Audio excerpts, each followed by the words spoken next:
Hello everyone, मैं हूं अंबुज। आप देख रहे हैं कि अंबुज। दोस्तों, इस वीडियो में बात करूंगा कि आप अपने फ़ोन को सोनी कैमरे के साथ कैसे कनेक्ट करोगे। अगर आप चाहते हो कि आपका फ़ोन रिमोट के तौर पे यूज़ करे सोनी कैमरे के लिए, तो आपको कैसे करना है तो मैं आपको वीडियो में दिखाऊंगा। तो स्मार्टफोन से कनेक्शन करने से पहले आपको उस कैमरे में कुछ सेटिंग करनी पड़ेगी आपको। तो मैं कैमरा को ऑन करता हूँ। कैमरा ऑन हो चुका है। यहाँ पर कवर लगाया हूँ इसलिए बाहर का कुछ नहीं दिख रहा है। और सबसे पहले मेनू में जाएँ आप। मेनू में जाने के बाद से अगर आप सोनी कैमरा यूज़र हैं तो आपको यहाँ पे नेटवर्क 1 दिखेगा। तो नेटवर्क 1 में आपको नीचे आना है। यहाँ पे कंट्रोल वायरलेस स्मार्टफोन का ऑप्शन दिया हुआ है। तो आप इसको एक बार इसमें ओपन करें और यहाँ पे कंट्रोल वायरलेस स्मार्टफोन, तो इसको आपको ऑन करना पड़ेगा। पहले से आपका ऑफ होगा तो ऑन करना पड़ेगा, और ऑन है तो बहुत अच्छी बात है। तो ऑन कर दिया। उसके बाद से आप कनेक्शन में जाएँ। कनेक्शन में जाओगे तो यहाँ पे ये वाईफाई नेटवर्क जनरेट कर रहा है और ये वाईफाई का पासवर्ड है। तो वाईफाई ये जनरेट कर चुका है। तो आपको क्या करना है, आपको अपने स्मार्टफोन में एक एप्लीकेशन को डाउनलोड करना पड़ेगा। ये सोनी कंपनी का ही है। तो इमेजिंग एज करके है सोनी कंपनी का एप्लीकेशन को आप डाउनलोड करोगे। तो आप डाउनलोड करोगे, उसके बाद से खोलोगे तो कुछ इस तरीके का आपको इंटरफेस दिखेगा। आप जब इस तरीके का इंटरफेस दिखेगा तो आपको ये जो दिख रहा है ना, ICE6400 सोनी अल्फा जो 6400 कैमरा है, तो ये आपको नहीं दिखेगा। तो आपको क्या करना पड़ेगा, प्लस कैमरा कनेक्शन रजिस्ट्रेशन पे जाना पड़ेगा। तो जब आप उस पर जाओगे, कैमरा रजिस्टर करने का ऑप्शन आएगा। तो रजिस्टर ऑर्डर मॉडल, तो मैं रजिस्टर ऑर्डर मॉडल पे जा रहा हूँ। तो यहाँ से स्कैन QR कोड का ऑप्शन आता है। तो वही स्कैन आपको QR कोड करना है जो आपके कैमरे पे दिख रहा था। तो मैं दोबारा से आपको दिखाता हूँ। तो यहाँ से QR कोड का ऑप्शन आ रहा है। तो ये QR कोड स्कैन कर लिया, इसका मतलब कि ये पासवर्ड इसमें फिट कर लेगा।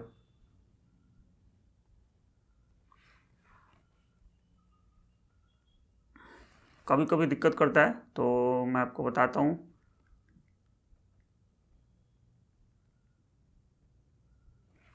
अब मैं आपको बताता हूँ कि अगर आप पासवर्ड नहीं डाल पाते हो, मतलब कि अगर आपके फ़ोन में आपको मांगता है कि पासवर्ड देना है, तो आपको उस समय कैसे करना है।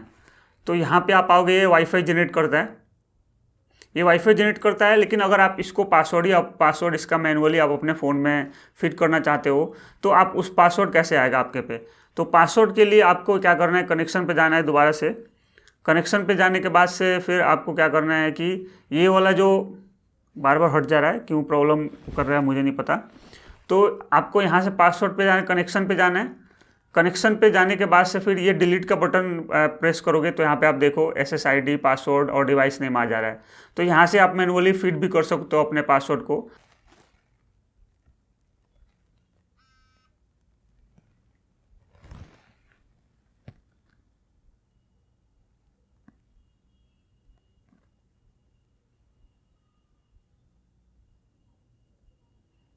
तो यहाँ पे वाईफाई का नेम आ जाना चाहिए था, लेकिन अभी आया नहीं है। आ गया है। अब ट्राई करते हैं। कनेक्ट हो चुका है। अब कनेक्ट हो जाने के बाद से फिर यहाँ पे आप आई इमेजिंग में जाएं। यहाँ पे एक ऑरेंज कलर का स्टार्ट का बटन आ जाएगा। तो आप यहाँ पे एक बार टैप करो। टैप करोगे तो आपका जो कैमरा का इंटरफेस कुछ इस तरीके से खुलेगा। क्योंकि मैंने ढक्कन बंद करके रखा है तो ये आपका सिर्फ ब्लैक ब्लैक दिख रहा है। तो मैं आपको बताता हूँ कि आप यहाँ पे एक बार ध्यान देना, M लिखा हुआ है। तो यहाँ से जैसे जैसे मोड्स को मैं चेंज करूँगा वैसे वैसे यहाँ पे उसका M चेंज होगा। देखो P पे आ गया। उसके बाद ये सारी चीज़ें ना मोड हिसाब से इस पर चेंज होते रहता है।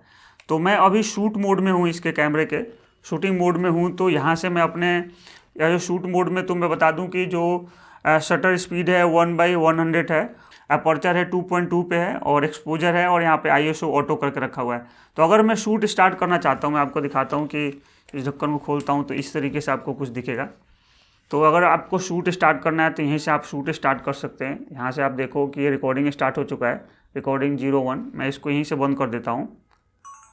अगर आप फ़ोटो मोड में आते हो, तो मैं अभी मैनुअल मोड में आ गया हूँ, फ़ोटो मोड के।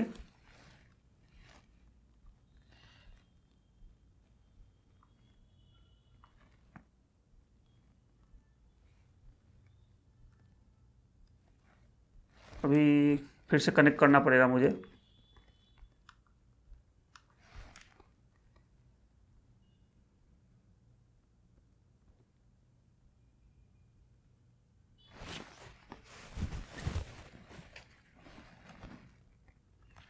तो ये कभी कभी दिक्कत करता है, इतना मतलब एक्यूरेट नहीं है। अभी बहुत सारे इम्प्रूवमेंट्स की इसको ज़रूरत है। तो मैं आपको दिखाता हूँ फिर से कनेक्ट करके।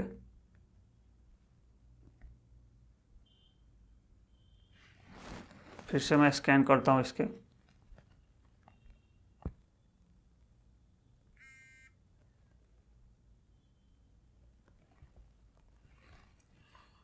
फिर से स्कैन किया, स्कैन ये वो रियल लिया नहीं। तो इस केस में क्या करना है, आप अपने कैमरे को ऑफ करके ऑन करें जब ज़्यादा दिक्कत करता हो तो फिर से आप उस पर जाएँ, इमेजिन एज पे जाएँ। उसके बाद से फिर से स्टार्ट करें, ओके करें, स्कैन करें। स्कैन कर लिया यहाँ पे, स्कैन से हट गया यहाँ से। स्कैन दोबारा से लाता हूँ मैं, स्कैन कैसे करना है, कहीं मेरा कैमरा ऑफ ना हो जाए, 9% पे है।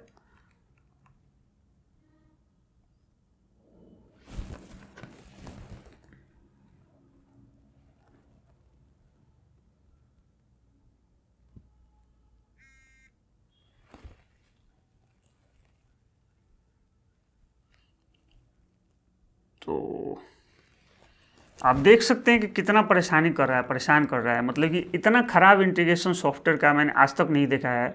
कभी कनेक्ट होगा, कभी नहीं होगा, इसके मूड पे डिपेंड करता है कि कब कनेक्ट होगा, कब कनेक्ट नहीं होगा। अब देखो, इसके कम्प्लीटली इसके मूड पे डिपेंड कर रहा है। अब कनेक्ट हुआ है, अब कनेक्ट होगा तो फिर से अब मैं वहाँ से स्टार्ट में रेड बटन आ गया होगा, तब यहाँ से मैं कनेक्ट कर पाऊँगा। अब देखो, यहाँ से कनेक्ट कर रहा हूँ तो कनेक्ट हो जाएगा।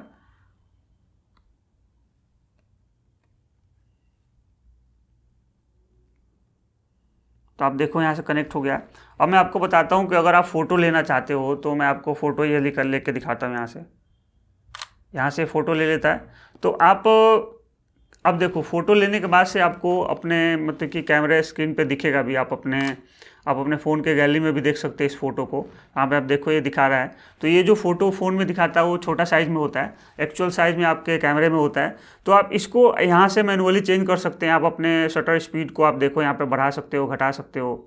देखो यहाँ पे बढ़ाना घटाने का ऑप्शन आ रहा है। आप अपने अपर्चर को घटा सकते हो, बढ़ा सकते हो। तो यहाँ पे सारे ऑप्शंस अवेलेबल हैं। तो अच्छा रिमोट के तौर पे काम करता है, लेकिन सबसे प्रॉब्लम ये है कि ये कनेक्शन में काफ़ी प्रॉब्लम करता है। मतलब इतना ईजिली कनेक्टेड नहीं होता है। मैंने दोस्तों देखा है कि जो iOS डिवाइसेज हैं उनके साथ कनेक्शन इसका काफ़ी जल्दी हो जाता है। तो मैं आपको अपने आईपैड के साथ कनेक्ट करके दिखाता हूँ कि कितना जल्दी मेरा आईपैड के साथ होता है। तो मैं अभी इसको ऑफ़ करता हूँ और दोबारा से अपने आईपैड के साथ कनेक्ट कर रहा हूँ। आईफोन से मैं शूट कर रहा हूँ, इसलिए मैं आपको आईफोन से कनेक्ट करके नहीं दिखा रहा हूँ, लेकिन अपने आईपैड से कनेक्ट करके दिखाता हूँ कि कितना जल्दी हो पाता है। तो आईपैड में इमेजिन एज मोबाइल के एप्लीकेशन को मैंने डाउनलोड किया हुआ है और कैमरा को ऑन करता हूँ मैं। कैमरा को ऑन करने के बाद से फिर से वही आपको नेटवर्क ऑन में जाके कंट्रोल वायरलेस स्मार्टफोन पे जाके कनेक्शन पे जाना है। कनेक्शन पे जाने के बाद से आपको स्कैन करने का ऑप्शन आएगा, तो आप उस तरीके से स्कैन कर लेना। तो मैं यहाँ पे जाके इसको चेक कर रहा हूँ कि जो ये अल्फ़ा 6400 का नेटवर्क है कि नहीं। ये कनेक्ट हो चुका है। अब मैं आपको यहाँ से कनेक्ट करूँगा तो काफ़ी जल्दी कनेक्ट हो जाएगा। अब देखो कि यहाँ पे स्टार्ट का ऑप्शन आ चुका है। जैसे ही स्टार्ट का ऑप्शन पे आया, मैंने क्लिक किया तो कितना जल्दी कनेक्ट हो गया। तो आप देख सकते हैं कि iOS डिवाइसेस के साथ इसका कनेक्शन काफ़ी जल्दी हो जाता है। और अभी देखो डिसकनेक्ट हो गया, मेरे को फिर से कनेक्शन करना पड़ेगा। तो मैं फिर से स्टार्ट करता हूँ, यहाँ से ज्वाइन किया।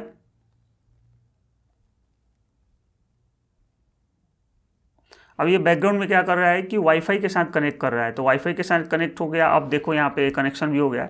तो iOS डिवाइसेस के साथ इसका कनेक्शन काफ़ी अच्छा है और एंड्रॉयड के साथ इसका थोड़ा सा प्रॉब्लम है। तो आप देखे होंगे कि आपको कैसे रिमोट के तौर पे इस्तेमाल करना है। एक चीज़ मैं बताना चाहता हूँ कि जो ऑटो फोकस इसका है ह्यूमन फेस को डिटेक्ट करने का, जब आप अपने स्मार्टफोन से कनेक्ट कर लेते हो तो इसका जो ऑटो फोकस से काम करता है, लेकिन ह्यूमन फेस को उस प्रायोरिटी में नहीं रखता है। जो भी सब्जेक्ट, जो भी चीज़ सबसे आगे होता है, मतलब कि मैं हूँ और मेरे सामने मेरा हाथ है, तो उस मेरे हाथ को फोकस करेगा, मेरे फोकस नहीं करेगा। ऐसे में नॉर्मल में अगर आप नॉर्मल मोड में शूट कर रहे होते हो तो ह्यूमन फेस की प्रायोरिटी होती है, तो वो ह्यूमन फेस को ध्यान में रखता है। लेकिन इसमें क्या है कि ह्यूमन फेस से मतलब नहीं है, जो भी चीज़ आगे रहता है वो उसको फोकस कर लेता है। तो दोस्तों, उम्मीद करता हूँ आपको वीडियो समझ में आएगा। उसके बाद भी कोई एडिशनल इन्फॉर्मेशन चाहते हैं तो आप कमेंट बॉक्स में कमेंट करना, मैं आपके कमेंट का जरूर रिप्लाई करूँगा। लेकिन अगर कनेक्शन करने में प्रॉब्लम होता है तो मैं उसको आपको कोई हेल्प नहीं कर सकता, क्योंकि आपने देखा होगा कि मेरे साथ भी काफ़ी परेशानी हुआ है कनेक्ट करने में। तो हो सकता है आपके फ़ोन से कनेक्ट हो सकता है आपके फ़ोन से कनेक्ट नहीं भी हो। तो आप उस चीज़ को देखना, आप सॉफ्टवेयर अपडेट्स करके देख लेना है या आपको सोनी से बात करना पड़ेगा। तो दोस्तों यही था, उम्मीद करता हूँ आपको वीडियो पसंद आया होगा। अगर ये वीडियो अच्छा लगा तो लाइक करें, शेयर करें और चैनल पर फर्स्ट टाइम आए तो सब्सक्राइब भी करें। Thanks for watching this and have a nice day.